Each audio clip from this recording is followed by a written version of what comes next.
Chapter 24 of The Hunger Games by Suzanne Collins. We are on page 320. Hey, boos. Let's go ahead and get started.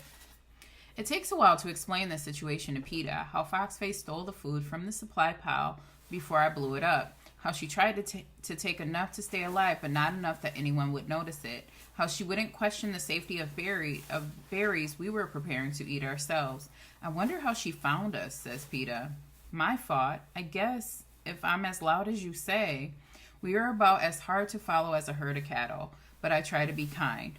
And she's very clever, PETA. Well, she was, until you outfoxed her. Not on purpose. Doesn't seem fair somehow. I mean, we would have been dead too, if she hadn't eaten the berries first. He checks himself. No, of course we wouldn't. You recognized them, didn't you? I give a nod. We call them Nightlock. Even the name sounds deadly, he says. I'm sorry, Katniss. I really thought they were the same ones you gathered. Don't apologize. It just means we're one step closer to home, right? I asked. I'd get rid of the rest, PETA says. He gathers up the sheet of blue plastic, careful to trap the berries inside, and goes to toss them into the woods. Wait, I cry. I find the leather pouch that belongs to the boy from District 1 and fill it with a handful of the berries from the plastic. If they fooled Foxface, maybe they can fool Cato as well. If he's chasing us or something, we can act like we accidentally dropped the pouch. And if he eats them, then hello, District 12, says PETA. That's it, I say, securing the pouch to my belt. He'll know where we are now, says PETA. If he was anywhere nearby and saw that hovercraft, he'll know we killed her and come after us. PETA's right. This could be just the opportunity Cato's been waiting for. But even if we run now, there's the meat to cook and our fire that will be another sign of our whereabouts. Let's make a fire right now. I begin to gather branches and brush. Are you ready to face him, PETA says. I'm ready to eat. Better to cook our food while we have the chance. If he knows we're here, he knows. But he also knows there's two of us and probably assumes we were hunting Foxface. That means you're recovered. And the fire means we're not hiding. We're inviting him here. Would you show up? I ask. Maybe not, he says. PETA's a whiz with fires, coaxing a blaze out of the damp wood. In no time, I have the rabbits and squirrel roasting, the roots wrapped in leaves baking in the coals. We take turns gathering greens and keeping a careful watch for Cato. But as I anticipated, he doesn't make an appearance. When the food's cooked, I pack most of it up, leaving us each a rabbit leg to eat as we walk. I want to move higher into the woods, climb a good tree, and make camp for the night. But PETA resists. I can't climb like you, Katniss, especially with my leg, and I don't think I could ever fall asleep 50 feet above the ground. It's not safe to stay in the open, PETA, I say. Can't we go back to the cave, he asks. It's near water and it's easy to defend. I sigh. Several more hours of walking, or should I say crashing, through the woods to reach an area we'll just have to leave in the morning to hunt. But PETA doesn't ask for much. He's followed my instructions all day, and I'm sure if things were reversed, he wouldn't make me spend the night in a tree. It dawns on me that I haven't been that very nice to PETA today, nagging him about how loud he was, screaming at him over disappearing. The playful romance we had sustained in the cave has disappeared out in the open, under the hot sun, with the threat of Cato looming over us. Haymitch has probably just about had it with me, and as for the audience, I reach up and give him a kiss. Sure, let's go back to the cave. He looks pleased and relieved. Well, that was easy. I work my arrow out of the oak, careful not to damage the shaft. These arrows are food, safety, and life itself now. We toss a bunch more wood on the fire. It should be sending off smokes for a few hours, although I doubt Cato assumes anything at this point. When we reach the stream, I see the water has dropped considerably and moves at its old leisure pace, so I suggest we walk back in it. PETA's happy to oblige, and since he's a lot quieter in the water than on land, it's a doubly good idea. It's a long walk back to the cave, though. Even going downward, even with the rabbit to give us a boost, we're both exhausted by our hike today, and still way too underfed. I keep my bow loaded, both for Cato and any fish I might see, but the stream seems strangely empty of creatures. By the time we reach our destination, our feet are dragging and the sun sits low in the horizon. We fill up our water bottles and climb the little slope to our den. It's not much, but out here in the wilderness, it's the closest thing we have to a home. It will be warmer than a tree too, because it provides some shelter from the wind that has begun to blow steadily from the west. I set a good dinner out, but halfway through, PETA begins to nod off. After days of inactivity, the hunt has taken its toll. I order him into the sleeping bag and set aside the rest of his food for when he wakes up. He drops off immediately. I pull the sleeping bag up to his chin and kiss his forehead, not for the audience, but for me, because I'm so grateful that he's still here, not dead by the stream as I thought. So glad that I don't have to face Cato alone. Brutal, bloody Cato, who could snap a neck with a twist of his arm, who had the power to overcome Thresh, who has had it out for me since the beginning. He probably has had a special hatred for me ever since I outscored him in training. A boy like PETA could probably shrug that off, but I have a feeling it drove Cato to distraction, which is not that hard. I think of his ridiculous reaction to finding the supplies blown up. The others were upset, of course, but he was completely unhinged. I wonder now if Cato might not be entirely sane. The sky lights up with the seal, and I watch Foxface shine in the sky and then disappear from the world forever. He hasn't said it, but I don't think PETA felt good about killing her, even if it was essential. I can't pretend I'll miss her, but I have to admire her. My guess is that if they had given us some sort of test, she would have been the smartest of all the tributes. And if, in fact, we had been setting up a trap for her, I bet she'd have sensed it and avoided the berries. It was PETA's own ignorance that brought her down. I've spent so much time making sure I don't underestimate my opponents that I've forgotten it's just as dangerous to overestimate them as well. That brings me back to Cato. But wow, I think I had a sense of Foxface, who she was and how she's operated. He's a little more slippery, powerful, well-trained, or smart.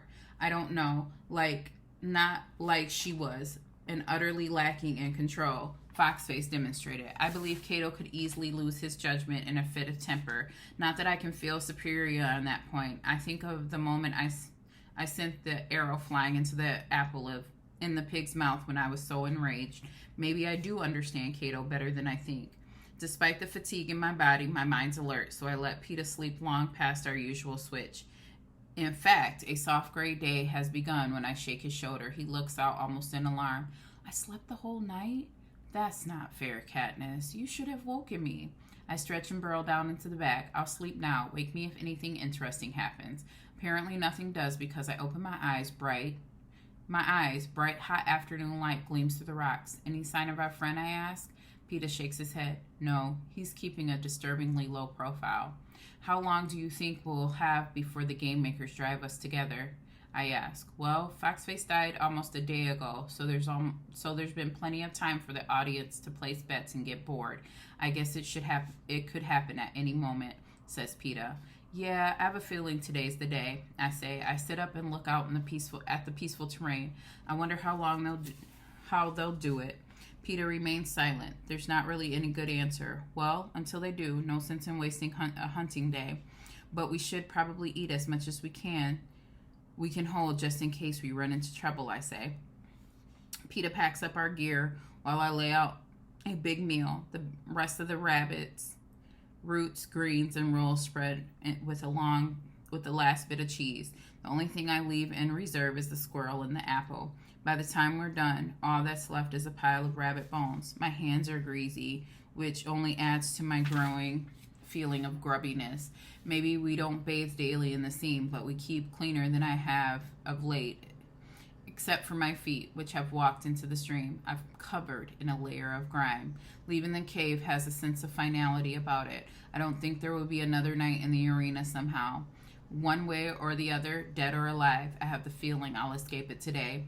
I give the rocks a pat goodbye, and we head down to the stream to wash up. I can feel my skin itching for the cool water. I may do my hair and braid it back wet.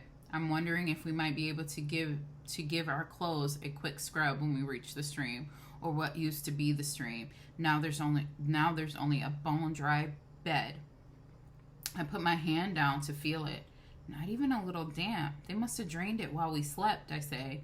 I fear of the cracked tongue, aching body, and fuzzy mind brought on by my previous dehydration, creeps into my conscious.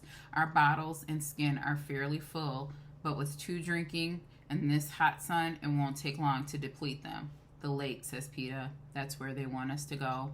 Maybe the pond still have some, I say hopefully. We can check, he says, but he's just humoring me. I'm humoring myself because I know that I'll find when we return to the pond where I soaked my leg a dusty, gaping mouth of a hole. But we make the trip anyway, just to confirm what we already knew. You're right. They're driving us to the lake, I say, where there's no cover, where there's guaranteed a bloody fight to the death with nothing to block their view. Do you want to go straight away or wait until the water's tapped out? Let's go now while we have food and rest. Let's just go in this thing, he says. I nod. It's funny, I feel like almost as if it's the first day of the games again, and I'm in the same position. 21 tributes are dead, but I still have yet to kill Cato. And really, wasn't he always the one to kill? Now it seems the other tributes were just minor obstacles, distractions, keeping us from the real battle of the games, Cato and me. But no, there's the boy waiting beside me. I feel his arms wrap around me. 2 against 1. Should be a piece of cake, he says. Next time we eat, it'll be in the Capitol, I answer. You bet it will, he says. We stand there while locked in the embrace, feeling each other, the sunlight, the rustle of the leaves at our feet. Then, without a word, we break apart and head for the lake. I don't care now that PETA's footfalls send rodents scurrying, making birds take wing. We have to fight Cato, and I'll just do it here as on the plane. But I doubt I'll have that choice. If the game makers want us in the open, then in the open it will be. We stop to rest for a few minutes under the tree where the careers trapped me. The husk of the trackerjacker nest, beaten to a pulp by the heavy rains and dried in the burning sun, confirms the location. I touch it with the tip of my boot, and it dissolves into dust that is quickly carried off by the breeze. I can't help looking up at the tree where Rue secretly perched, waiting to save my life. Trackerjackers, Glimmer's bloated body, the terrifying hallucinations. Let's move on, I say, wanting to escape the darkness that surrounds this place. PETA doesn't object. Given our late start to the day, when we reach the plain, it's already early evening. There's no sign of Cato, no sign of anything except the gold cornucopia glowing in the slanted sun rays. Just in case Cato decided to pull a fox face on us, we circled the cornucopia to make sure it's empty. Then, obediently, as if following instructions, we cross to the lake and fill our water containers. I frown at the sinking sun. We don't want to fight him after dark. There's only one pair of glasses. PETA carefully squeezes drops of iodine into the water. Maybe that's what he's waiting for. What do you want to do? Go back to the cave? Either that or find a tree, but let's give him another half an hour or so and then we'll take cover, I answer. We sit by the lake in full sight. There's no point in hiding now. In the trees at the edge of the plain, I can see the mockingjays flitting about, bouncing melodies back and forth between them like brightly colored balls. I open my mouth and sing out Rue's 4-note run. I can feel them pause curiously at the sound of my voice, listening for more. I repeat the notes in the silence. First one mockingjay trills, the tune back, then another. Then the whole world comes alive with the sound. Just like your father, says PETA. My finger finds the pin on my shirt. That's Rue's song, I say. I think they remember it. The music swells and I recognize the brilliance of it. As the notes overlap, they complement one another, forming a lovely, unearthly harmony. It was this sound then, thanks to Rue, that sent the orchard workers of District 11 home each night. Does someone start it at quitting time? I wonder now that she's dead. For a while, I just close my eyes and listen, mesmerized by the beauty of the song. Then something begins to disrupt the music. Runs cut off in jagged, imperfect lines. Dissonant notes interspersed with the melody. The mockingjays' voices rise up in a shrieking cry of alarm. We're on our feet, PETA wielding his knife, me poised to shoot. Then Cato smashes through the trees and bears down on us. He has no spear. In fact, his hands are empty, yet he runs straight for us. My first arrow hits his chest and inexplicably falls aside.